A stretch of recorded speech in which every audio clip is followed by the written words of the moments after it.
皆さんこんにちは、さおりです。今回は私が海外に住んでからやめてよかった習慣6選について話していこうと思います。というのもですね、私は海外に住んで人生変わった日本人の一人と言ってもね、過言ではないくらいいろんな経験苦労を乗り越えて、かなり人間として成長したなっていうふうに思っていてですね、かつ日本の環境とやっぱりオーストラリアの環境っていうのは、結構違うなっていう風に住んでみて感じております。あとね、やっぱり日々の習慣っていうのが、積み重なって大きな成果となると思ってるんですけど、オーストラリアに住んで学んだことっていうのがたくさんあったんですね。それを踏まえてですね、自分の習慣がどう変わったのか、何をやめてよかったのか、人生のプラスになったのかっていうところをね、皆さんにシェアしたいと思います。今後海外移住や留学、ワーホリ、特にねオーストラリアで検討されている方は参考になるかと思いますので、ぜひ最後まで見ていただけたら嬉しいです。初めましての方もいるかと思うので、簡単に自己紹介をさせていただきますと、2023年6月にシドニーにワーキングホリデービザで入国して、ここで就職活動をして、現在は IT グローバル企業のエンジニアとして働いております。ワーホリに関する経験であったりとか苦労話についての動画や、また現在スポンサービザをいただいて滞在しているんですけども、それについての経緯は他の動画で話しているので、ぜひご覧いただけたら嬉しいです。またぜひね、チャンネル登録まだの方はぜひチャンネル登録していただけると大変嬉しいです。お願いします。はい、じゃあね、早速本編に入っていきたいと思うんですけども、まずその1は周りの目を気にすることです。これはですね、オーストラリアに住んでる人たちの特徴でもあって、本当にみんな周りを気にしないんですね。あと、私が移民として住んでいるからっていうのもあるかもしれないんですけど、来た時は誰も私のこと知らないから、私もみんな誰も私のこと知らないし、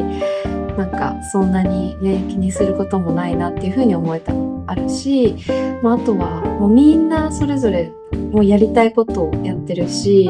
例えばファッションとかもう流行とかがないんですよね。その国ごとに、着てる服とかファッションスタイルも違うし、ジムウェアのレギンスと本当にブラトップ1枚で歩いてる女性とかたくさんいて、服を買うことが本当に少なくなりました。日本に一時帰国した時の楽しみ、日本で服を買うっていう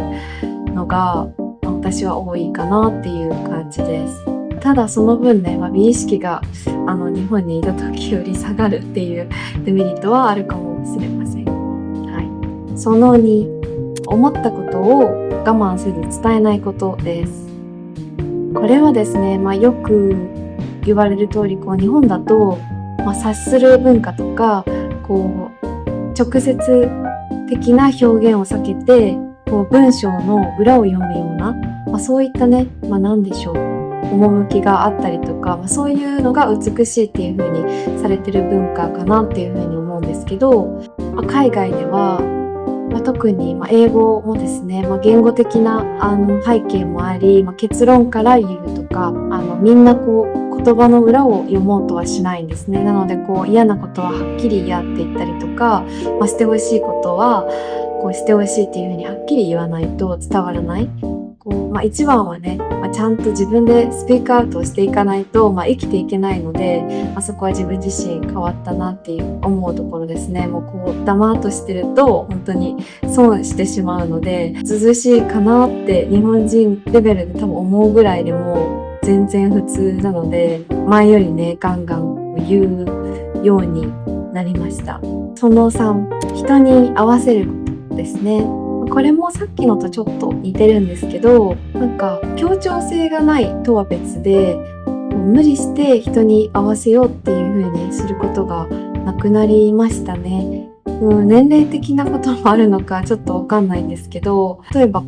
昔だったら乗り気じゃない飲み会とかにも参加したりとか、誰々がこれしたいって言ったから、自分は本当は乗り気じゃないんだけど、でもその人のためにそれを合わせてやろうとかっていう風に、自分が無理していた時とかもあったりしたんですね。すごい自分が疲れてる日にはゆっくりするっていう選択を取れたりとか、あくまで自分がハッピーに入れるような選択を取れるようになったかなっていう風に思います。あとはよく例えば日本人同士とかだと行けたら行くよとか、多分行けるとか、こっちの人とかだと、例えばいついつ空いてるとか、今日ご飯行かないとかって、でも都合が悪かったらもうはっきりノーって言うんですよね。なのでそれが言いやすいのかなっていうふうに思います。ただ意外にじゃあ今度キャッチアップしようよ、いいねいいねみたいな、でも結局それは起こんないみたいなのは海外でも、世界共通なのかなっていうふうに思いました。日本にいた時とかも久しぶりに会って今度ご飯行こうねで何もないみたいなのも結構あるじゃないですか。それはこっちでもあることなので、面白いなっていうふうに思いました。続きましてその4ですね。外食を頻繁にすることです。ですね、これは日本って本当に素晴らしくて、コンビニも24時間空いてるし、数分歩いたらもう食べ物にありつけるじゃないですか。安くて美味しいご飯っていうのがたくさんあるんですけど、なので自炊しても外食しても、食費変わらない説みたいなのあるじゃないですか。でもこっちだと本当にもうありえなくて、外食が本当に高いんですね。カフェに行っても、コーヒーボトルのわかんないちっちゃいサンドイッチが20ドル25ドルとかしたりするんですよ。なのでカフェ行くだけでも30ドルとか、3000円ですね、日本円3000円とかかかるので、毎日外食してると本当に破産するんですよ。での割にクオリティがみたいなこともあったりして、自分で作れるじゃんとか、自分で作った方がワンチャン美味しいみたいなこともあるんですね。ただスーパーで売ってる野菜とか、オーストラリアはね GDP も高いですし、野菜とかあとお肉とかはそこまで日本と変わらずに手に入るので、自炊をね本当によくするようになりました。私自分で作るのも楽しいなっていうふうに思いますし、あとね何が入ってるのかっていうのが自分で作るから分かるので、健康にもいいから今の、生活が気に入っています。続きまして5つ目は夜遅くまで起きていることです。これもですね本当に、日本だとさっきも言った通りコンビニは24時間だし、レストランも11時12時まで開いてたり、居酒屋なんて朝まで開いてるのが普通じゃないですか。なんですけどオーストラリアはもう基本早く閉まります。レストランは9時10時とかに閉まるし、普通の居酒屋みたいなところも11時くらいで、本当に朝まで開いてるお酒が飲めるレストランっていうのが、シドニーの中心地だけでも数えられるぐらいしかないので、朝まで飲みたい人はみんなそこに集まってるみたいな状況なんですね。なので、要はすることがないので、早く寝るし、みんな結構早起きで、朝、海辺をランニングしたりとかブッシュウォークしたりとかっていう朝方の人が多いので、自分も、どっちかっていうと朝方の方が体調がいいので、そういうような習慣を今心がけております。続きまして最後6つ目は外見ばかりに投資することです。日本にいた時は何でしょう、可愛い服とかもたくさんあるし、美容院もね、女子ならわかると思うんですけど、すごい人とかってもう月1行ってて、マツパして、眉毛サロン行ってヘアトリートメントもしてとかって、すごいね美容にみんなお金をかけていたんですね。私の周り含めて、あとは会社で頑張ったらこのじゃあバッグ買おう次とか、服を買おうとかっていう風に経験とか自分の内面をね成長ささせるような何かよりも、その場で終わってしまうようなものとか、そういう外見に結構お金を使っていたなって、今自分はね全くはちょっとあれですけど、こっちではねあまり投資はしていないので使っていたなっていうふうに思うんですけど、そこはかなり変わりましたね。美容院とかもそんなに数があるわけじゃないし、そんな頻繁に行こうっていう気がねなぜかなくなるんですよねこれは多分海外に住んでる方共感いただけると思うんですけど、そんな感じでね、あと自分自身内面がやっぱり人間大事じゃないですか。い